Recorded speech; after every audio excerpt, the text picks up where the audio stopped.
Most advice about burnout, even from professionals, is just a bandaid. And I'm going to tell you how to fix it permanently.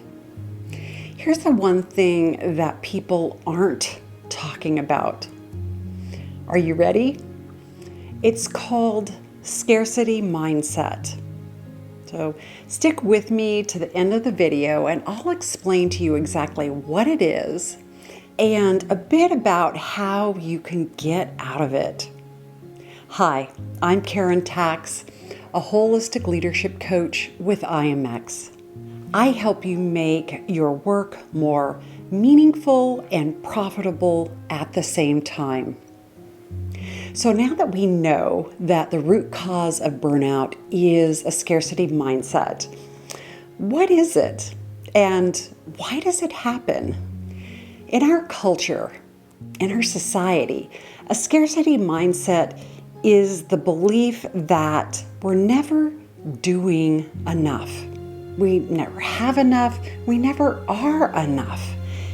It keeps us on a hamster wheel of unnecessary stress that's impossible to get off unless you're able to shift your thinking. Burnout happens over a long period of repeated stress. And even if it's small, it can become like Chinese water torture, causing just a bit of tiredness and then gradually more until exhaustion finally creeps in. Stress forces us to hyper-focus on problems and leaves us unable to take in new things, new perspectives, new solutions. But the fact is, things can improve. The first shift needed is to rest and restore. You can't give all the time. You need to take in as well. You can think about it like this. A bank account that has more withdrawals than deposits is naturally going to run out. The second shift is even more important. Everything that you do can and should be energizing. Let me tell you the story of a client that I worked with who, probably like you, started off bright-eyed and bushy-tailed and grew to a lot of success and then over time burnt out. I helped her recover from it. It's a story in 3 parts. So here's part 1. My client was a mom.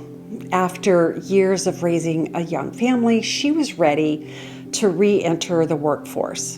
But she wanted to take on work that would allow her to make a difference in the world. Specifically, she wanted to be a lawyer. Well, she already was a lawyer, and she wanted to help create fairness in the workplace. So she went out on a job search, but nobody would hire her. People told her no in so many different ways. She'd been out of the workforce too long, or she couldn't do it. She didn't fit the mold. But she didn't give up. So she found an expert who was well known in her field and, in fact, modeled who she wanted to be. So she volunteered to work with this person. I can do this, was her attitude. My client ended up learning super fast and even started to do work on her own, branching outside of her relationship with her mentor. But then she got so much work, she needed help, which caused her to start her own business. So this takes us to part 2, where now all of a sudden she found herself a business owner. Very different from being a mom. At this point, her business grew to several employees and she was handling too much work. I need someone to work with me, to help me. So she hired a COO to optimize operations. And it was great. He was so instrumental in building out procedures and systems that they desperately needed to smooth things out. And in this business that was growing like a weed. But then conflict started between her and the COO. Their leadership styles clashed and there was a power struggle.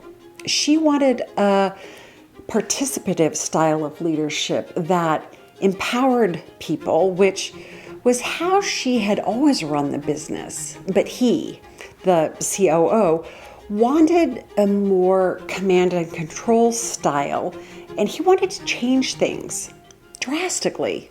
He was pushy and hid information, and he wanted to be kind of like a savior. And in doing so, he put her down. Now, it's important to remember her organization was in the business of getting people out of unhealthy dynamics. So she'd seen plenty of examples of abuses of power, and she was crystal clear that she didn't want to bring any of that kind of dynamic into her own organization.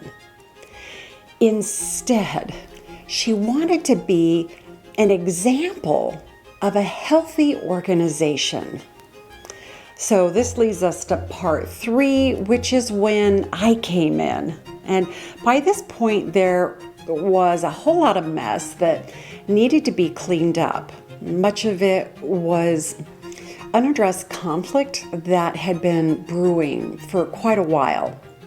All of this unresolved conflict was exhausting my client. People said she disappeared and she wasn't able to fully lead. And at this point, she was bona fide burnt out. So I worked with both the CEO and the COO and took them through my course, Define Your True Self, which helped the CEO get clear about what she really wanted.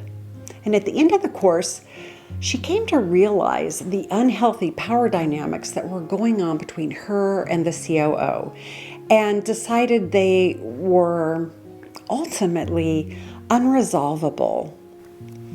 After he left, with the help of my executive coaching, she was finally able to reclaim her energy and started to recover from burnout.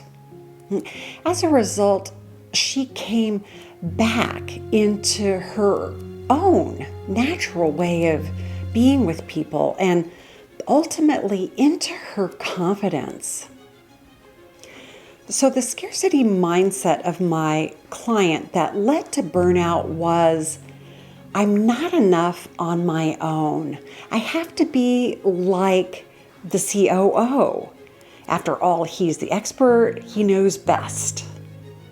But he was also someone who was enforcing power over other people. This was dragging everyone down. When she finally let go of that scarcity-based belief, something magical happened. She realized she could instead trust her own instincts and invite others to be powerful with her. Now everyone was feeling uplifted because they could be strong together. This is such a great example of how scarcity thinking plays out. My client had clung to this belief that she had to do things a particular way in order to survive. But the moral of the story is this. Once she flipped her inner game and realized that there are indeed other ways, she was able to turn things around completely. And now she's engaged mindfully with her work. So it's no longer draining her, but energizing her. She recovered from burnout. So if you're ready to become someone who influences the situation rather than just react to it, I've put a whole lot of love and energy into an online course that guides you through that very process. Again, it's called Define Your True Self, and it's the foundation that I give to all of my clients who have gone on to become incredible holistic leaders. Click the link in the description below, and I'll see you there.